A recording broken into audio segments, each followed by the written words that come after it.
This is an interesting and exciting story that happened on Earth. We can say that this is the distant future. So imagine a land where people, orcs, elves, and aliens from another planet live. Our hero's name is Mike. He went into the store. It was a big, beautiful flower shop. You could buy anything here. Both flowers and plants were sold here. The store was very beautiful. "I want Zamioculcas," Mike told the seller. "The leaves of this plant look like coins. Large leaves look like banknotes. That's why this plant is called the money tree," the seller said. "Great, give me one, please," said Mike. "This is a good choice," the seller said. "People often buy it to start a business or just to have good luck in business. It's not about me. I just don't want to work. Let me be lucky," said Mike. Suddenly, the radio that was in the store started working. And breaking news from our city. A strange storm was spotted on the beach in our city. The government tells everyone that this is natural. This is not a phenomenon. This is a natural phenomenon. My God! "Will anyone really believe this?" the seller said. "Who in this city can believe that this storm is just a natural phenomenon? Just nonsense." Did she really see the video on YouTube? Mike thought. He began to remember one very large-scale battle. Mike thought and remembered. It's not easy, of course, to hide all this. Told myself Mike. He remembered seeing a huge big dragon. The dragon, with the span of its wings, simply accelerated into the water beneath it. He caused a storm, and a thunderstorm. Mike began to remember everything. He was involved with these dragons. He searched for them and hunted them. The laws were very huge. Their wingspan reached several meters. It's been a long time since Mike fought dragons, knew about it. Almost no one knew about this, but Mike knew a lot about this. He remembered how he hunted dragons. It was very difficult, because the hunt was for 2 dragons at once. The boy's eyes immediately filled with anxiety from these memories. It was a very difficult and treacherous battle. 2 dragons, red and blue, against 1 boy. The dragon's eyes were burning. The number of sharp teeth was simply countless. The top of the back was not covered with thorns. The dragons attacked the boy, sometimes in turn, sometimes simultaneously. Mike had only 1 knife in his hands. With the large span of their wings, dragons caused a storm at sea. Strong wind and rain began. Thunder and lightning flashed over the sea. The sky was illuminated with white and blue. The waves reached several meters in height. The storm at sea was so strong that it seemed that everything around was about to be covered by a sea wave. It was like a terrible apocalypse. "It's a strange world, isn't it?" the seller said. "Constant natural disasters. They constantly attack each other. First one, then the other." Mike didn't know what to say or what to respond. He just wanted to pick up his package and get out of the store quickly. He extended his hand to take his package. Mike took the package in his hands and looked at the seller. It was stupid to remain silent. "I completely agree with you," Mike told the seller. He had nothing more to say. Mike took his bag and left the flower shop. He looked around. There was worry on his face. Memories of dragons never left his mind. He went out into the street and stopped near the roadway. It was a long, big street with many shops. There was a road ahead where a taxi was passing. He decided to hail a taxi. Mike got into the taxi. "To me in Seoul, please," he told the taxi driver. "Okay, sir, I'll deliver you in no time." The taxi driver answered him. Mike looked out the car window and thought what a strange world it was. The taxi stopped at a traffic light. People were passing across the road. Mike thought this world was crazy. People, orcs, animals, and elves were crossing the pedestrian crossing. "Is it normal?" Mike said. "What kind of world is normal for you then?" the taxi driver asked. The taxi driver was green with ears.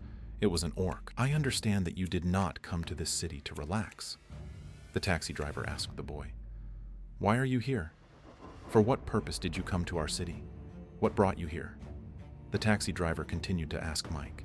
"Nothing special, to be honest. I just came here for work.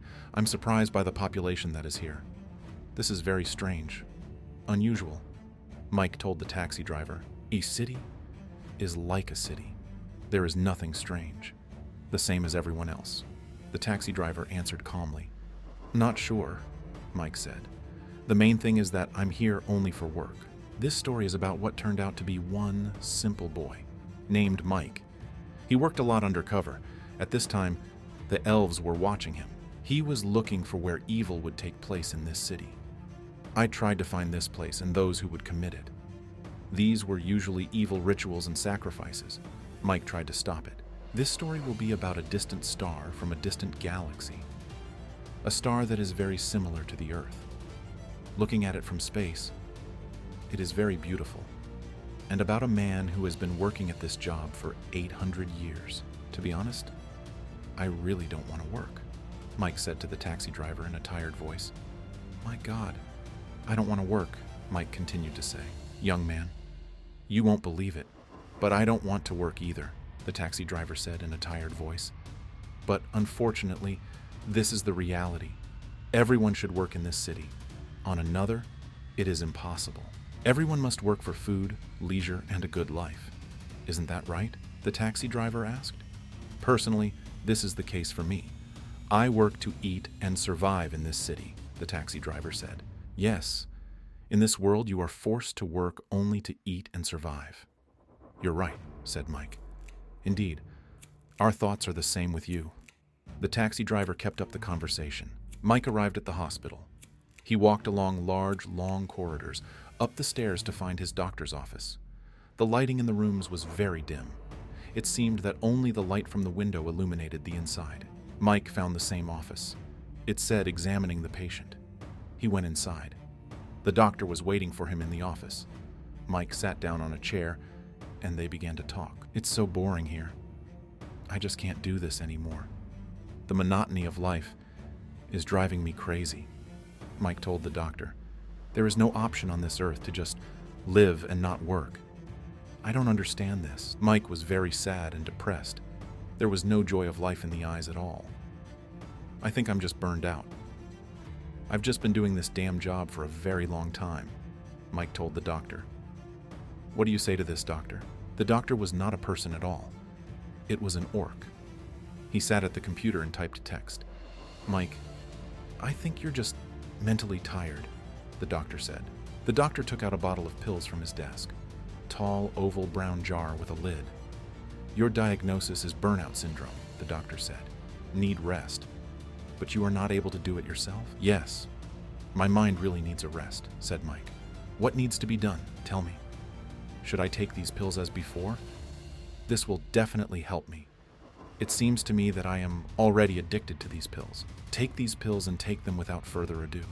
And remember your next visit to me in exactly 23 years. Be quiet. Don't tell me anything. This is not discussed, the doctor said loudly. This is your assignment for 23 years of service. The doctor sat calmly in his chair. He leaned back a little and looked at Mike with a dissatisfied look. His eyes were large and yellow like amber. There was a pause in the patient reception room.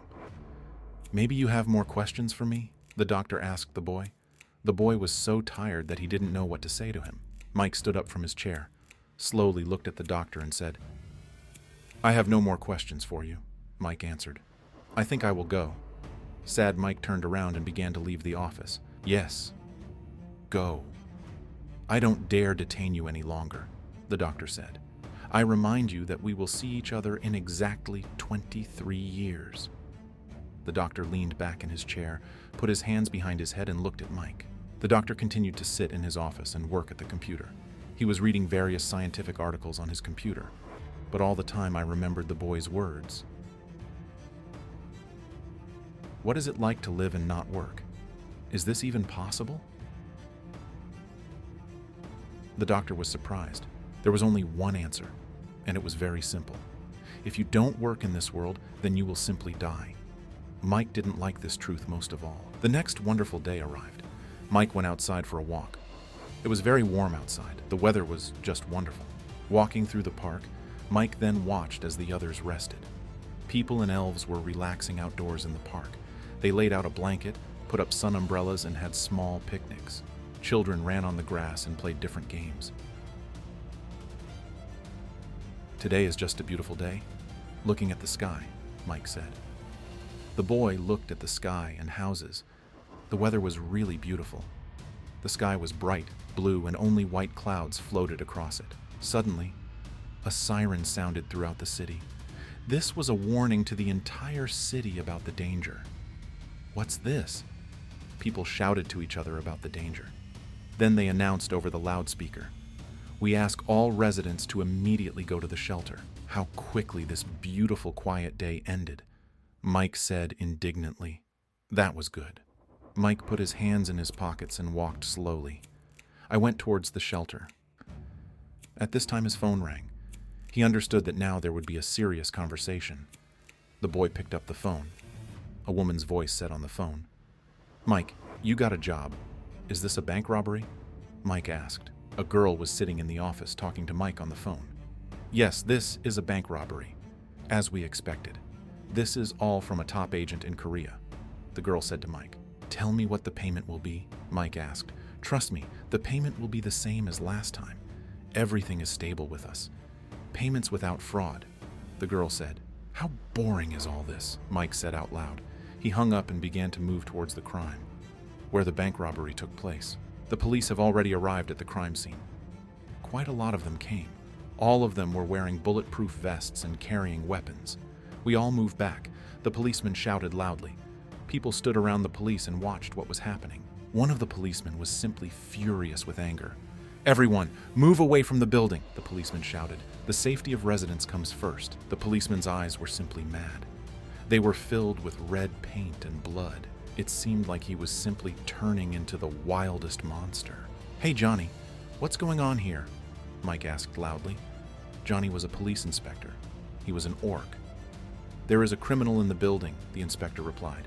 "Is he alone there?" Mike asked.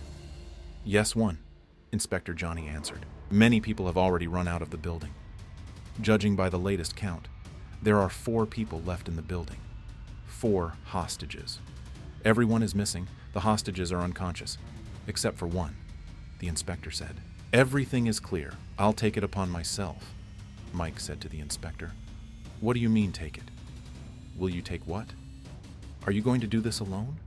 Inspector Johnny continued to be interested in Mike. "Certainly. I'll take this case. That's why I work." Mike stood on the street and looked at the bank building with an appraising gaze. He thought out a plan in his head. Mike wasn't a cop at all. He was an agent of the immigration department. Mike slowly walked towards the bank doors. Inspector Johnny stood and watched what was happening. "I just don't believe that he can handle this situation alone," thought Inspector Johnny. Mike walked slowly to the bank doors. Everything around was calm. No one screamed, no shots were heard. The hostages were also not heard. He stood, examined the building, peered into every window. He stood and listened. Mike narrowed his eyes and reached into his chest pocket with his hand. Those around him did not understand what he was doing and what would happen now. Mike took an eye to his pocket, but still continued to watch the windows of the building. Mike took some tickets out of his pocket. He slowly threw them up, and the tickets flew in the wind. The boy whispered something very quietly under his breath and followed with his gaze the flying tickets in the wind. Suddenly, the tickets began to glow. There was neon blue light all around them. At this time, everyone on the street just froze and watched what was happening. Everything on the street lit up with blue neon light. It looked very beautiful, but also very scary. None of those present had seen anything like this before. What is this magic? City residents standing near the bank began to ask. Everyone froze, practically did not breathe, and watched what was happening. The street was still lit with blue neon. This was truly our Mike's magic. All is ready.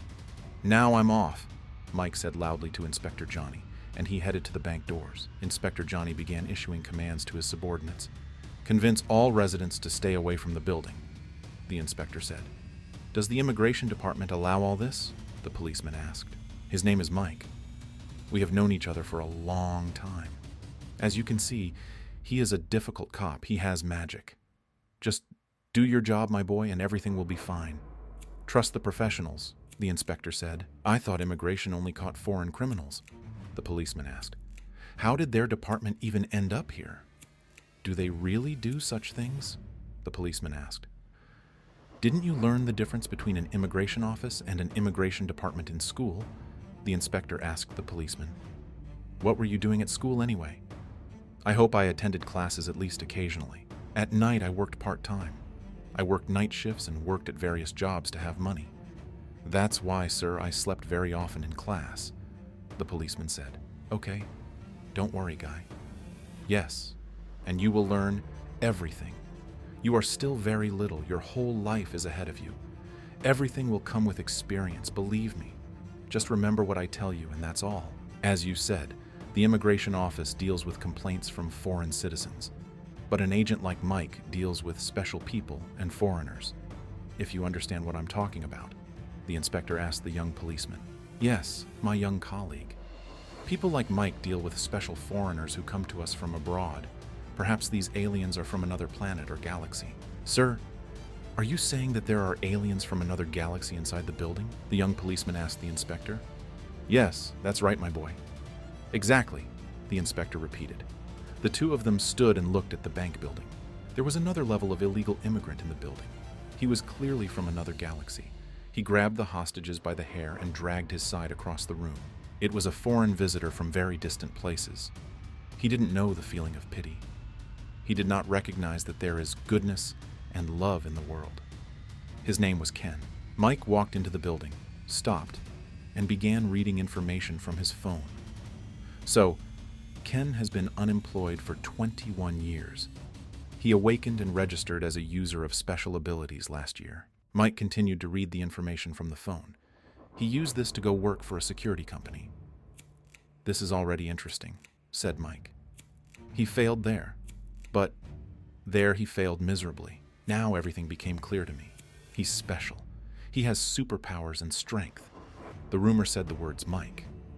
The young man became thoughtful. I concentrated very hard. Mike entered the building. He saw a burning, glowing green coffin above him. The room was illuminated with green light. What it is, Mike thought. Beams of green light illuminated the entire room. There was an eerie sound, like the hum of a transformer box. The room suddenly became very cold and damp. It was telekinesis. Mike understood right away. It's not as simple as he might have thought. It was urgent to take the right action. At this moment, Ken stood and held the victim by the hair with one hand. It was a bank hostage. Who told you that you can come here? Loud and angry? Ken asked Mike, who looked like a zombie. His body was quite strong and covered in muscles. The head was turned to the side. His eyes glowed green. The sight was not pleasant. Let's first release the hostages and then we'll talk. Mike said, hostages have nothing to do with it. Say what you want, Mike said. Fuck off, I don't want to listen to you, said Ken. I promise I won't kill you if you give up right now, said Mike. But if you do anything bad as a hostage, I will simply kill you. Straight away. Ken continued to hold the hostage's hair with his left hand. The hostage lay helpless on the floor. With his right hand, he wiped his forehead.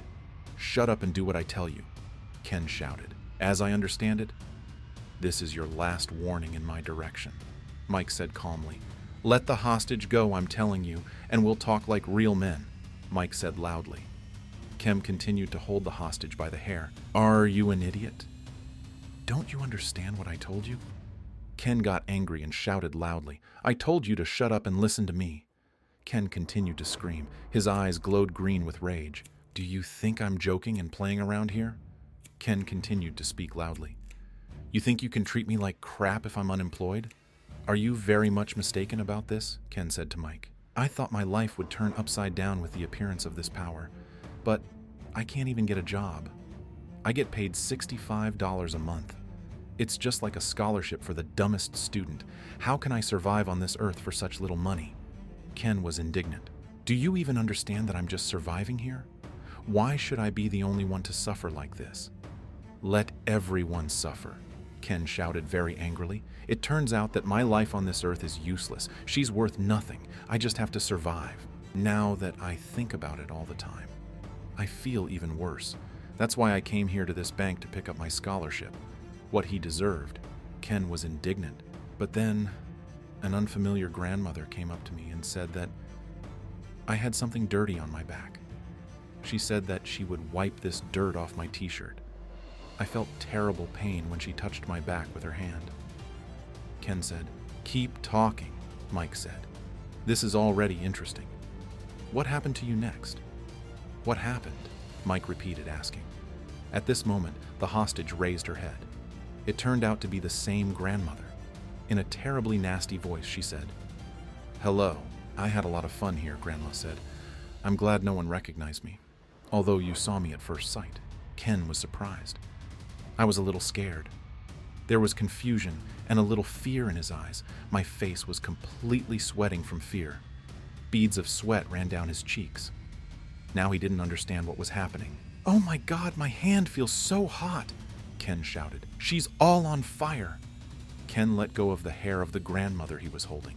It was as if an unknown force was pushing him away from this old woman. What is this? What kind of power is this? I don't understand what's happening to me.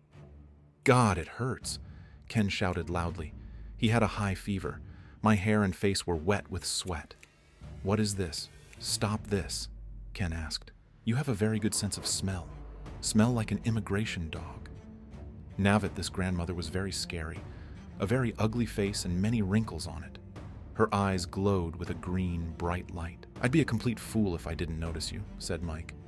I have been working for too long. I have a lot of experience behind me. It was simply impossible not to notice you. I brainwashed this brawler well, Grandmother said. He handled it well. Grandma laughed. I thought you were saying all this nonsense for no reason, but with your words you awakened my hypnosis. This was said very unexpectedly. Mike didn't expect this. A green, streaming light came from the old grandmother. The whole room was illuminated with green light. The boy crouched down in fear. In an instant, the old grandmother began to turn into a demon. She looked like a black and green demon. She completely left the human form and body. The eyes and mouth glowed with a bright light green light. Then she began to turn into a red and black demon. It looked like a blurry silhouette. The demon made terrible, loud screams. Ken was very scared. He was completely out of his mind. He did not understand what was happening to him and what was happening around him. His eyes were almost white. His pupils were not visible. Green slime-like shoots began to appear around. The room had a terrible smell from it. Green slime dripped directly onto the floor. These sprouts began to sprout directly from the Ken's arm and hand. It was a terrible sight. Ken screamed very loudly in pain. He was also very scared. Save me, please, he shouted. The criminal everyone wants. Odense measurements, said Mike. He began to straighten the sleeves of his shirt. Free your hands from her. Green sprouts were sprouting from the old grandmother. They glowed green. It looked like the tentacles of an octopus. And there was a very large number. It was Daphne. She has 3 attempted murders behind her, 12 murders, and 49 robberies. She is also charged with possession of contraband, entering a primitive dimension without permission. And this is not even counting the crimes that were committed on Earth. Mike took the knife and hid it behind his back. It was a long gray blade, so sharp that it could even cut hair. I gave you a chance, Daphne. Shout out, Mike. I'll tell you honestly, you missed your chance. We need to end these unnecessary conversations. I am not a negotiator with terrorists. I have a completely different job, a mission, for which I get paid. Good, said Mike. Mike grabbed his sharp knife with both hands. Next, he severely cut his palm on the inside. The knife was all his blood. Blood flowed straight onto the floor. Mike clenched his hand tightly into a fist. He clenched his fist as hard as he could. Blood flowed down in a large stream. It hurt, but he didn't show it. Blood oozed through his fingers. It's an ominous aura. The old woman screamed loudly. You wield dark magic. I did not know that. The blood began to emit a red light. Now the whole room was lit red instead of green. Dark magic comes from pain or sacrifice, Mike said confidently. To the side.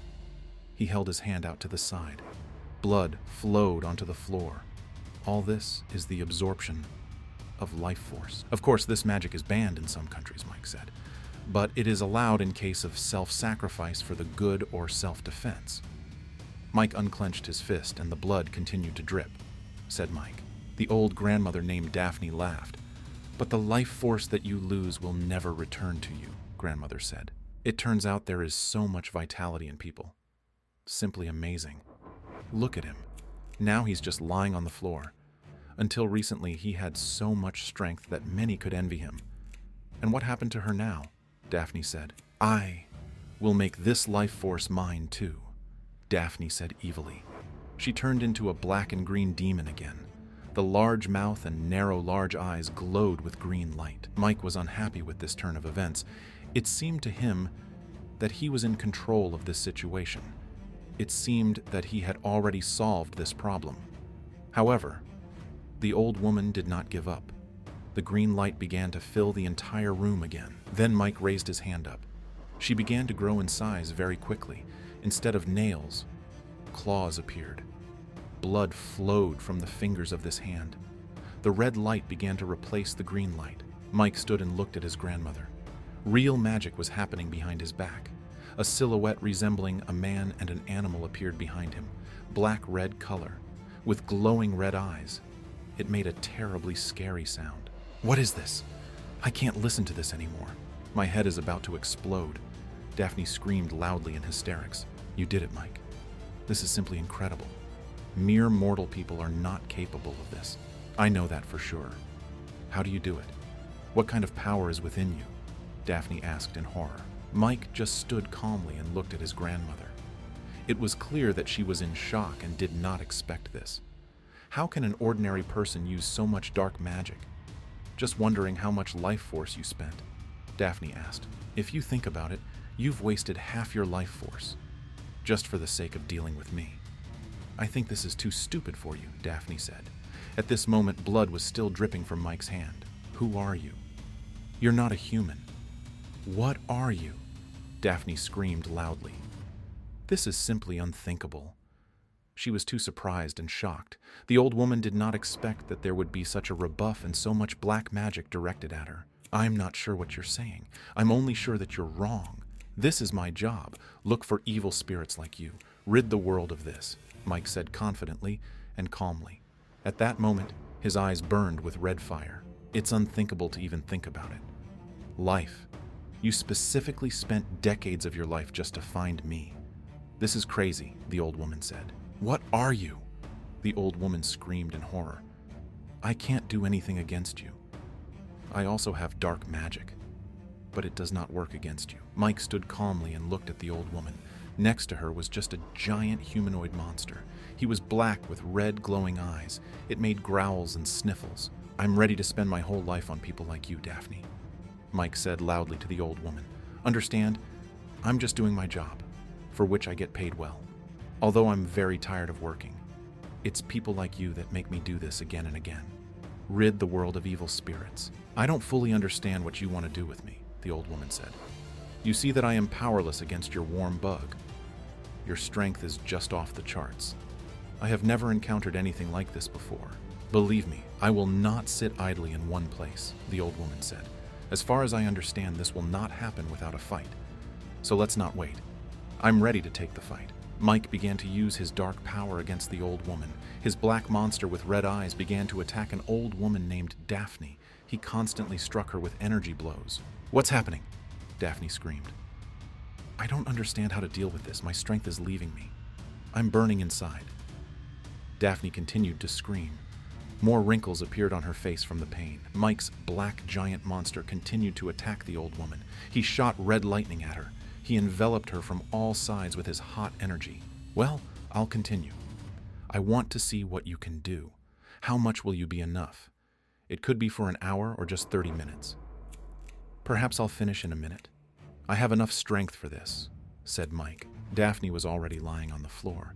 She did not have the strength not only to defend herself, but even to stand on her feet. You are too strong, the old woman screamed. Her face became completely pale.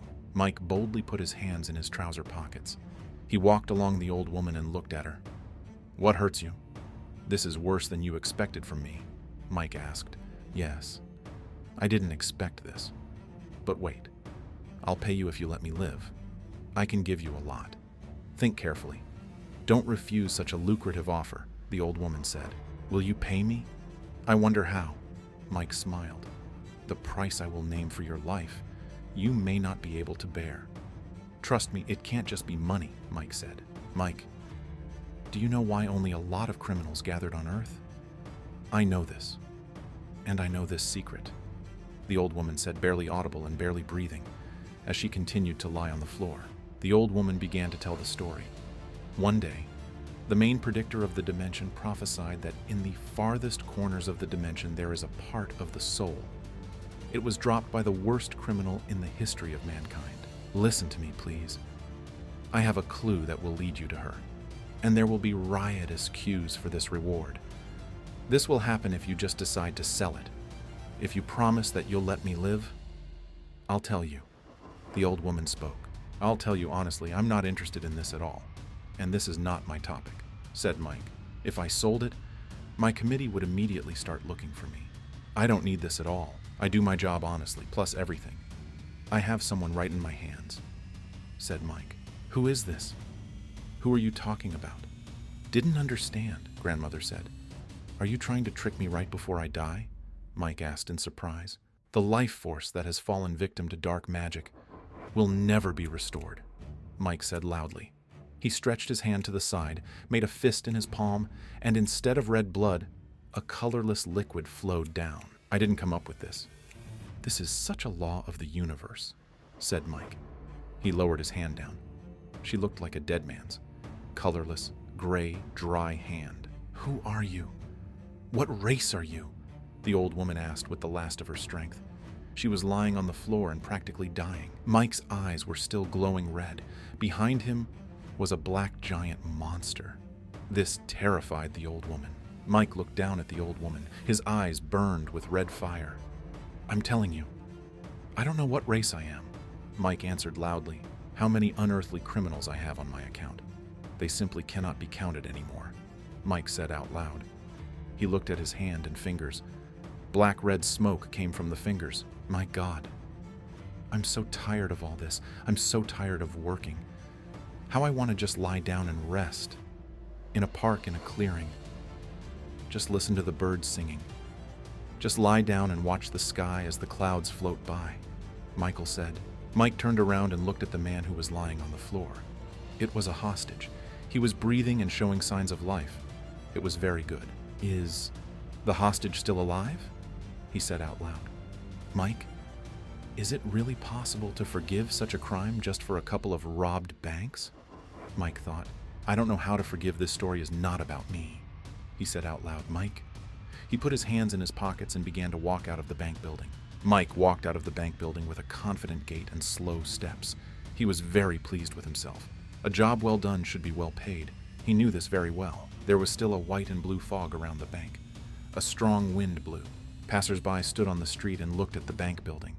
There was blue around the building. It seemed as if the building had been illuminated. The wind swirled around this building. Suddenly, in the white fog, Mike appeared coming out of the bank. As always, he kept his hands in his pockets and walked confidently towards the police. He was very confident. Mike, is it really over? Inspector Johnny asked. A young policeman stood next to the inspector. He had a confused look. He had never seen such magic before. Yes, it's over, Johnny. I ask you to take care of the consequences of my work. Need to tidy up there a little, Mike said to the police inspector. So, the hostage, is he alive? Is he dead? What? Don't be silent, Inspector Johnny asked. It's okay. He's alive, don't worry. Everything went well. Mike spoke, reassuring the chief police inspector. God bless. What a relief he didn't die. And thank God he wasn't a robber. Relieved, said Inspector Johnny. It would be painful to look at a guy with a hole in his head. Yes, his whole body is already shot through. I obviously didn't do this. You and I have a difficult job. We have to see a lot of troubles. Maybe we can have a glass and drink sometime, Mike asked. I support. I agree, Mike, Inspector Johnny said. Be careful there. I really don't like your mood. Try to rest, the police inspector said. Mike went to catch a taxi. At that moment, a message arrived on his mobile phone. He heard the message ringtone and knew it was a sign. This meant only one thing. The money we promised for the work had already been transferred to the card. Mike was very pleased that he quickly received good money for his operational work. He loved getting paid for his work, but he really didn't like to work. Mike stood on the side of the road and hailed a taxi. Very soon a taxi arrived. Mike calmly got into the taxi and didn't think about anything bad anymore.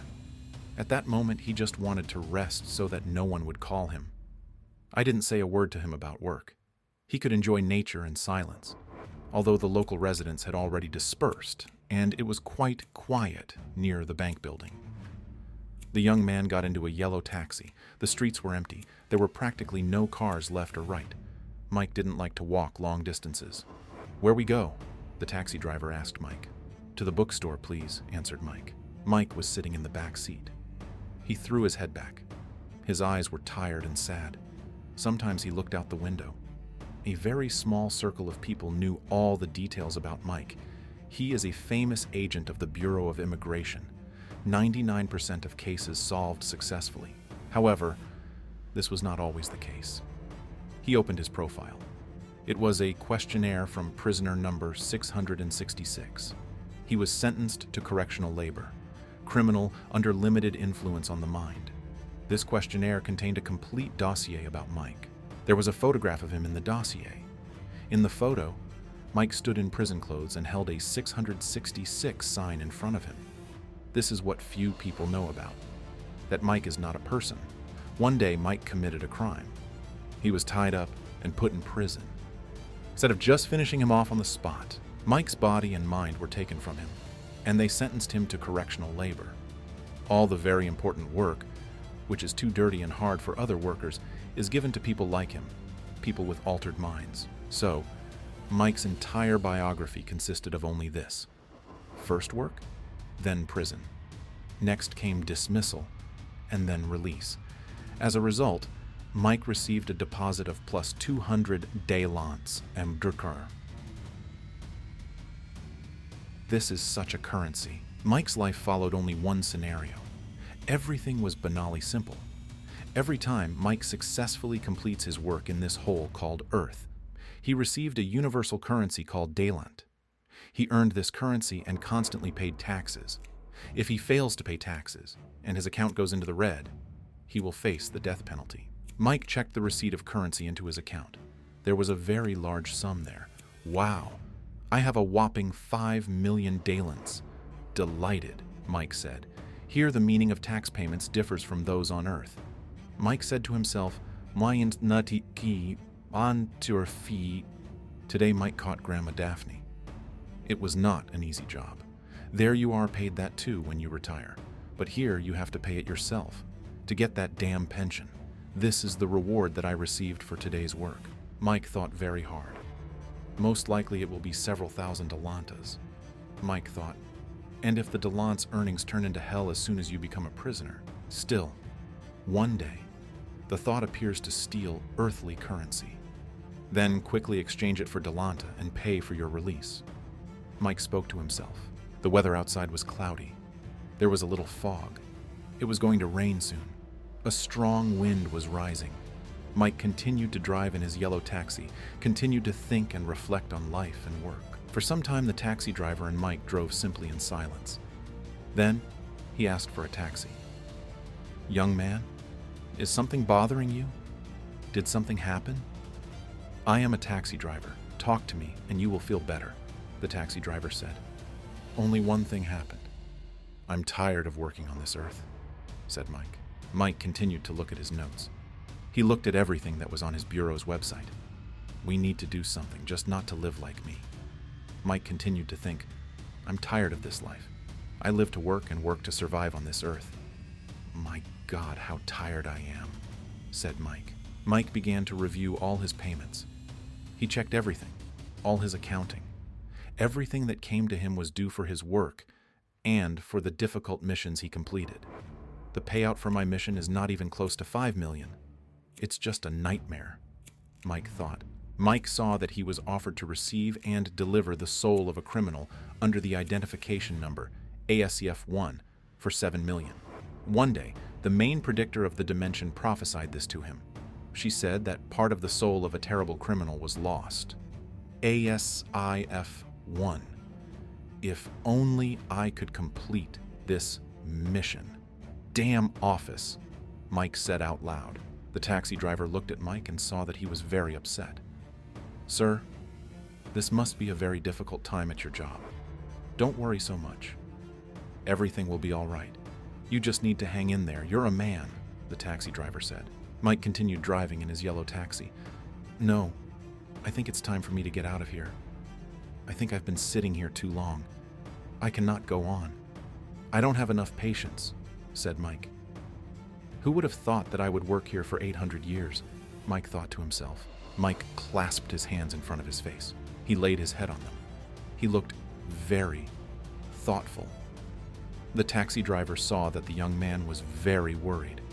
But now I'm definitely leaving this damn company. That's enough. I'm tired of it. Mike thought to himself. At this time, the actions take place in the police station, in the chief's office. Here's a tricky question for you. Do you know the 3 most effective ways to kill your boss? Waiting for your answer? Inspector Johnny, if you're ready to answer, I'm looking forward to your options. Inspector Johnny got a little worried. Sir, I'm not sure if my answers are correct, but maybe so. First, you can kill with a shot to the head. I think this is a very reliable method. The second is simply cutting the throat. It's best to use your abilities. Am I right or wrong? The inspector asked. No, my friend, the policeman said. Firstly, not good. Do your job. Be lazy. Let them die of hypertension. Secondly, create confusion in the department. Don't do your job so he gets fired or starves. Third, completely ignoring the chain of command and telling everyone complete nonsense about the boss. The police chief slammed his hand down hard on his desk. He was very determined. Remember, my friend, only one thing, the police chief said. Make your boss so nervous that he gets sick with the most terrible disease and dies. These are the main points in a work environment. Trust my experience. And in this case, it is not at all necessary to cut the throat and shoot in the head with a pistol. Sir, why don't we ask for even more manpower? We're clearly not coping. There is not enough strength in people. Or I'm talking complete nonsense, Inspector Johnny asked. The territory of the 4th Brigade is too dangerous for civilian personnel, the inspector said. The chief of police began to get nervous. That's what you think, the boss said. Just forget everything you told me. I hope you understood me. Stop annoying me and making me nervous. Just get out of my sight. You understand me? Do it. What are these documents? The inspector asked. He began to read everything that was written on the piece of paper. This is about a missing person. We already don't have enough workers. And even this work. This case was assigned to the 2nd Brigade. Why do we need it? Why should we do someone else's work? Why should we take this upon ourselves? I'm telling you, we don't have enough time, energy, and people, the inspector said. The chief of police became very angry. He was no longer himself. With his hand, he threw away all the papers that were lying on his desk. Did they fly all over the office? He started shouting very loudly at Inspector Johnny. Stop making excuses, I told you. You will do this and that's it, even if you lack something. I said to do it. Police Inspector Johnny stopped. He froze and continued to look at the piece of paper and read what was written there. He did not understand why the boss reacted to his requests this way. He told him the whole essence of the problem in their area, but he didn't care. The main thing is indicators. The police chief stood up from his chair. He had a very angry face. The boss doesn't like it when his orders are not followed. The chief of police started yelling at Inspector Johnny again. Why are you standing here?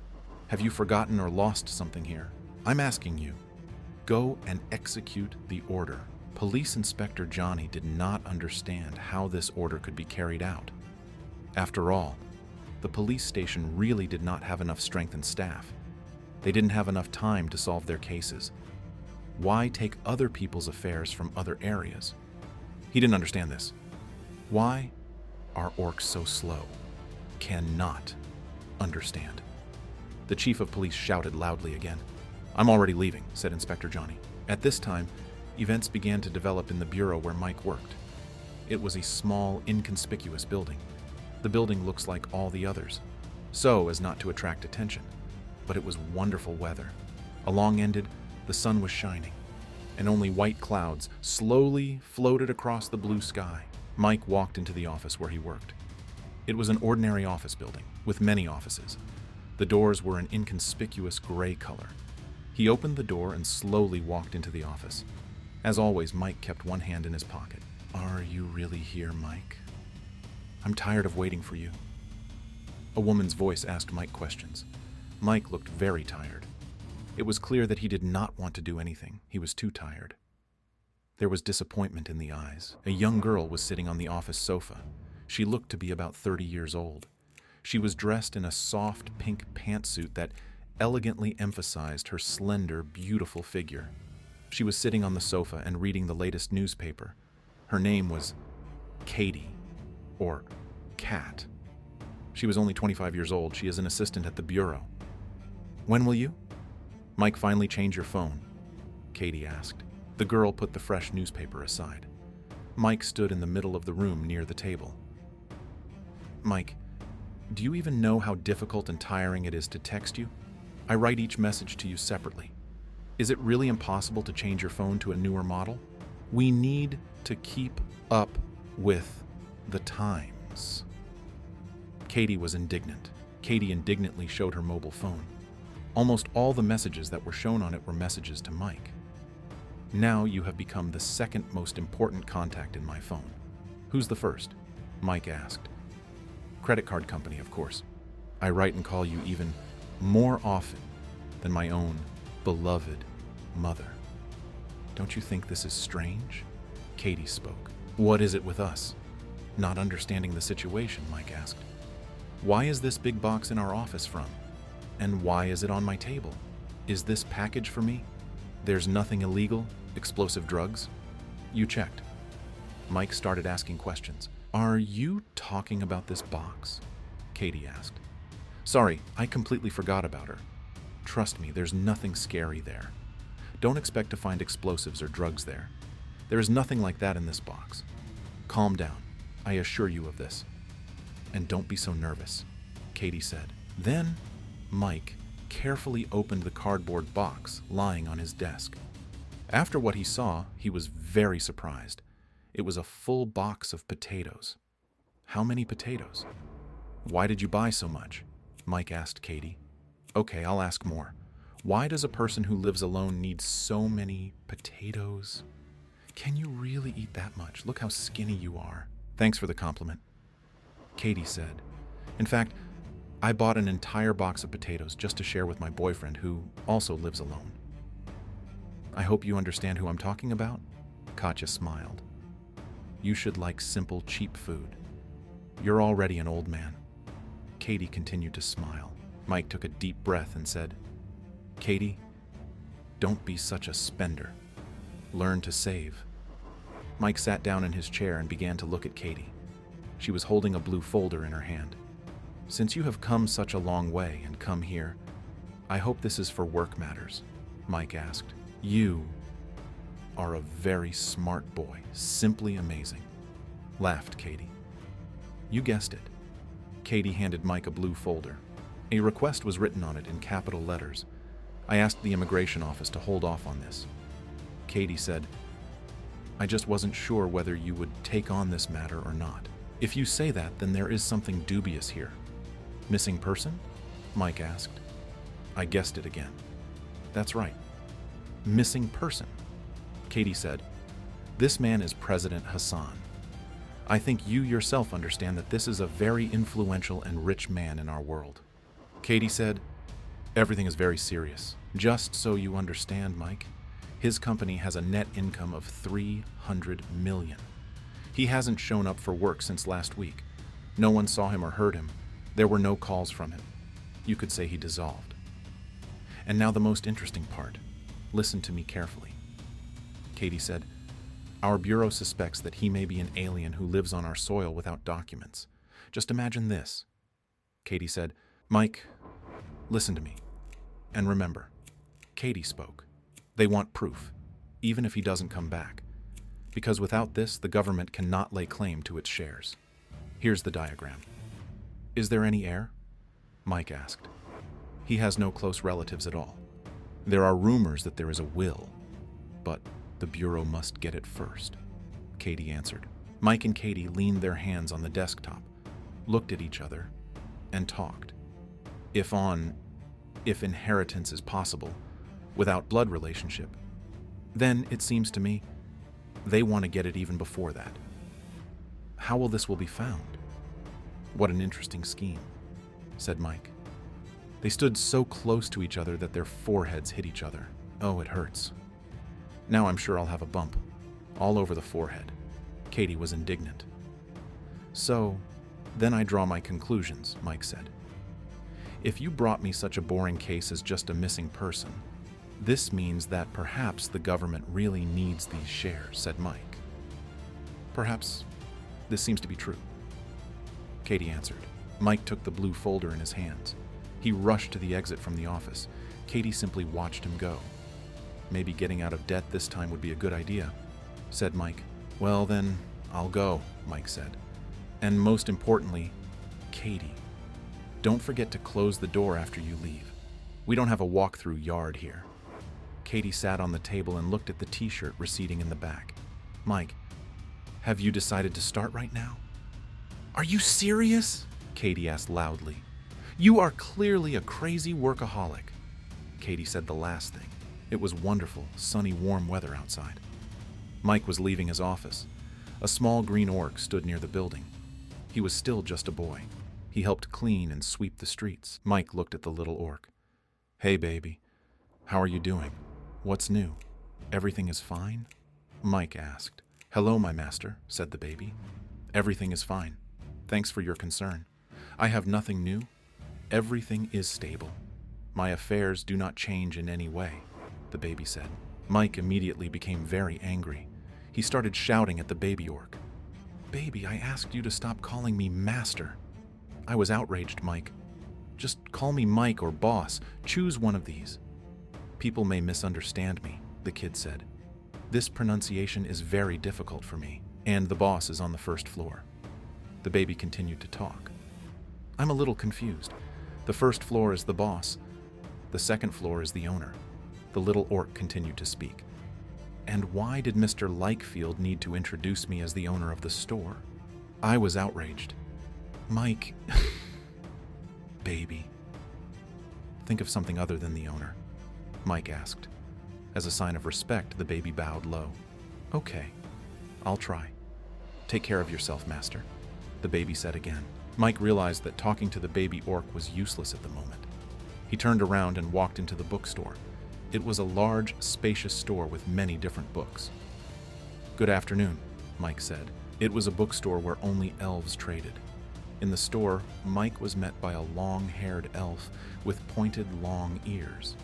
Last time you came into my bookstore, you touched the cactus and it completely dried up. It didn't take much effort to revive him, said the elf. I'll ask you, Mike. Don't touch any flowers or plants in this store again, okay? Of course, I'm not sure what you did to this cactus, but after you did it completely dried up, said the elf. His name was Likefield. His race, elf. He is the boss of the bookstore. Mike smiled. He felt a little awkward. And it's a shame. He began to scratch the back of his head with his hand. Sorry, buddy. I don't know how it happened, but I definitely promise you that I won't touch anything else, and I won't bring my flowers here either, said Mike. Right? There's no need to turn a bookstore into a vegetable garden, the bookstore boss said. Like two old friends, they sat down and began to communicate. They told each other who had what happened. By the way, I saw a baby near your store. I see he's helping you? By the way, how does he do his job? Mike asked the elf. At this time, the door to the bookstore was open. The boss and Mike sat and watched the little orc dancing through the open door on the street with his broom. He had a lot of fun. He swept, danced, sang songs. With his broom, he raised all the dust that was on the road. He's simply Employee of the Year. Laughed elf. I'm telling you, he's doing great. Yes, I see this is definitely Employee of the Year. Laughed Mike.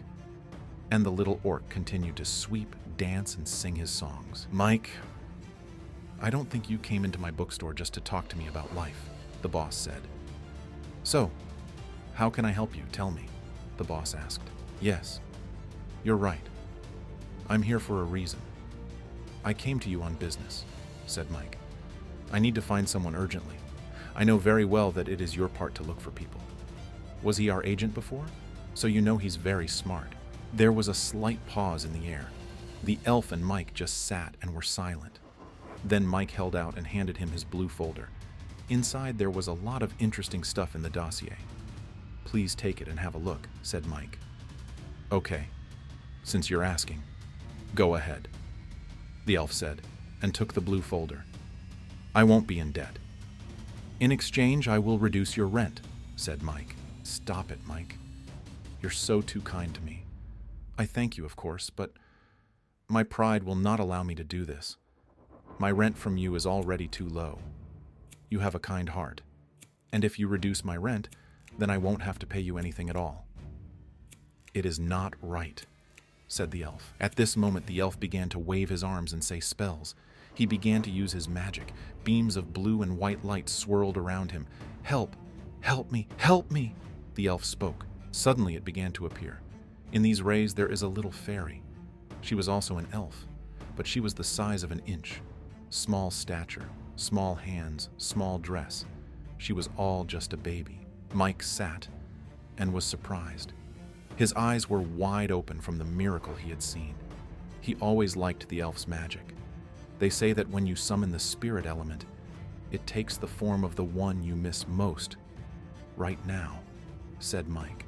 The bookstore boss and Mike sat and watched as a little fairy flew and fluttered on her wings in the middle of the room. "Boss, how can you summon a spirit so quickly?" "Tell me your secret," said Mike. "The main thing here is complete concentration and, of course, practice," said the elf. The elf took the blue folder and began to show the documents that were inside. The little fairy flew up and began to read everything carefully. "So, she had a file about the missing President Hassan," the elf said. "Can you help us find this person?" asked the elf. After the little fairy studied the entire dossier, studied all the documents about President Hassan, she quickly turned around, flapped her wings, and disappeared. After it, only a light blue trail of light remained in the room. The bookstore boss and Mike sat and watched what was happening. "The first part of your request was simple. All I had to do was call my fairy assistant. Give her the right task and send her off to do it," the boss said. He handed the blue folder with the dossier back to the t-shirt. "I will definitely contact you as soon as I receive a response," the boss said. "Thank you very much," Mike said. Evening came. The sun was setting below the horizon. There was practically no wind outside, and it was very quiet. Only the cries of birds broke this silence. Mike liked this weather best. He was heading back to his office. Mike went up to his office. He walked in and sat down at his desk. Suddenly there was a knock on the door. Mike didn't really like guests, especially if these guests are unexpected. The door kept knocking constantly. Mike shouted loudly, "Yes, yes, come in." The doors to the offices opened and a small green orc head appeared in the doorway. It was a baby orc. The kid began to get confused in his words. "Master. Oh, not so, boss. That's not it either. Mike, my owner. My boss asks you to urgently come down and see him. Urgently. My boss is asking for this. He's my master." Repeated these words.